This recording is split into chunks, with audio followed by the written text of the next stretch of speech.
Greetings. A lot of us have been talking about the divine feminine and the rise of the divine feminine. What is that? You may have heard people talking about matriarchy. You may have seen signs at the latest dancing party on the streets that say smash the patriarchy. And you may be wondering, what does that all mean?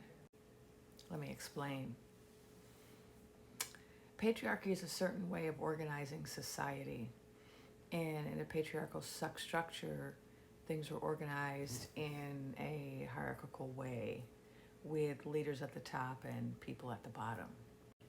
And in a patriarchy, the leaders are all men or mostly men, and the systems are all organized by men and by masculine principles.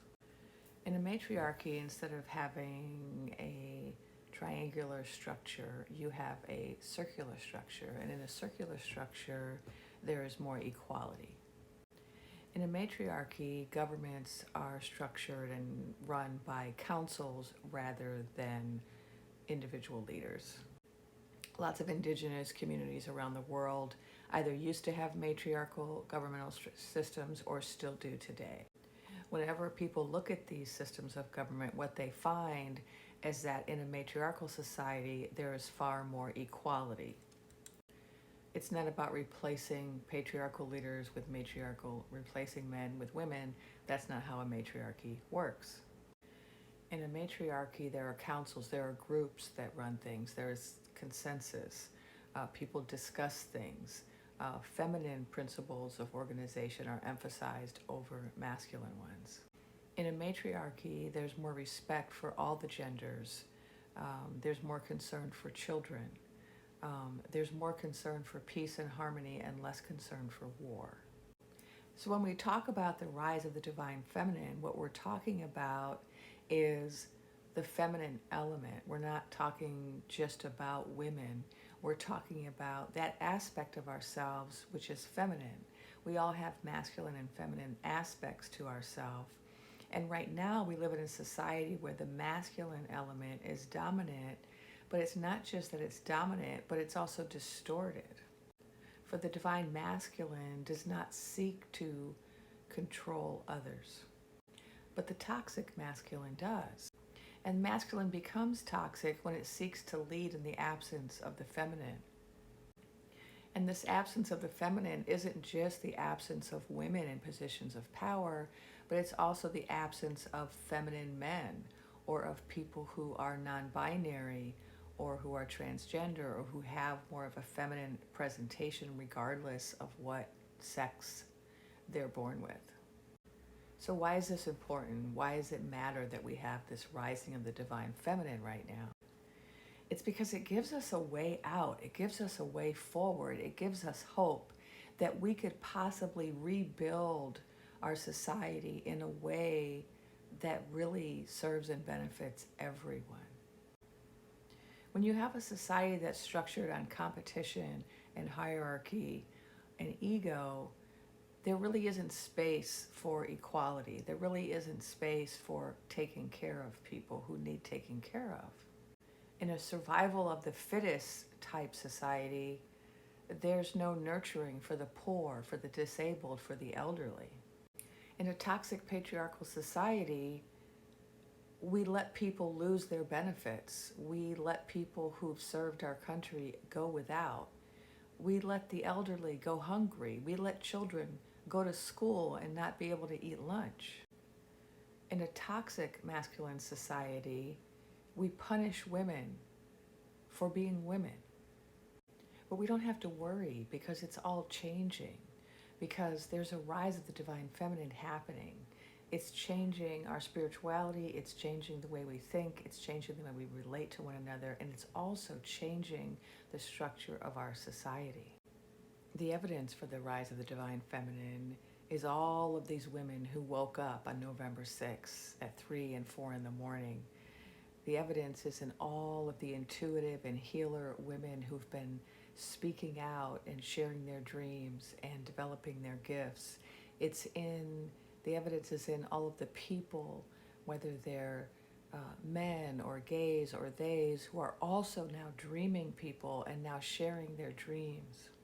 For intuition has long been associated with women, and it's been denigrated because it's been perceived as a feminine trait that's somehow inferior to other ways of accessing information, like rational and empirical ways of accessing information.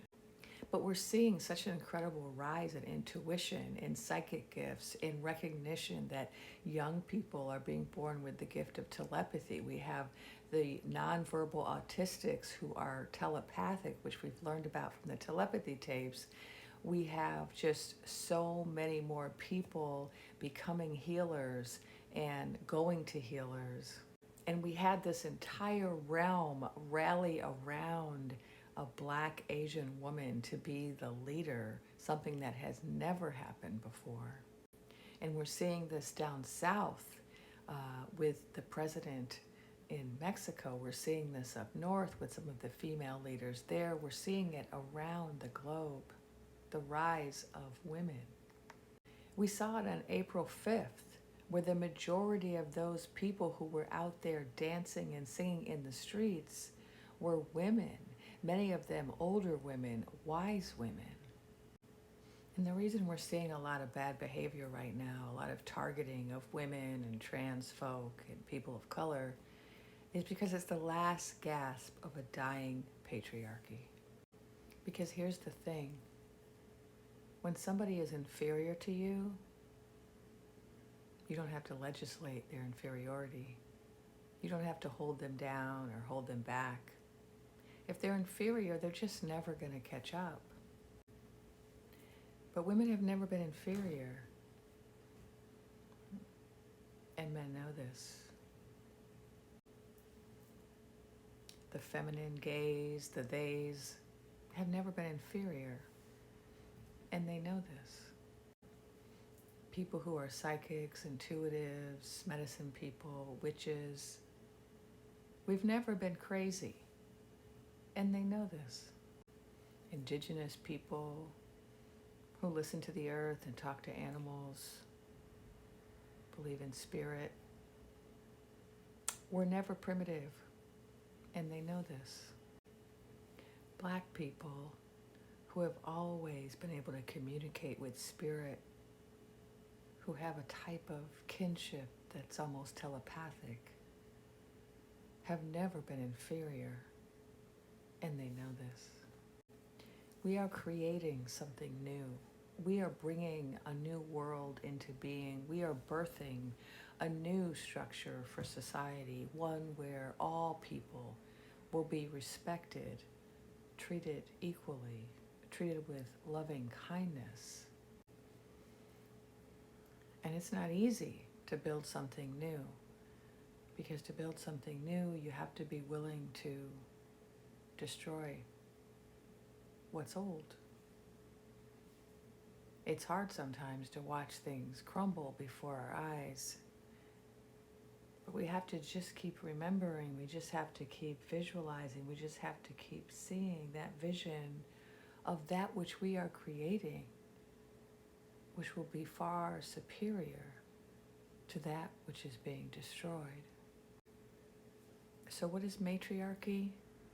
It's a new way of doing things, a way that centers love. It's a way that values women. It's a way that values intuition and animals and children, unity. It's a way that recognizes harmony, that allows men to tap into the divine masculine and not feel that they must represent the toxic masculine. And the rise of the divine feminine, the movement away from toxic patriarchy to matriarchy, is not something that will only be ushered in by women. It's something we are all ushering in because it benefits all of us.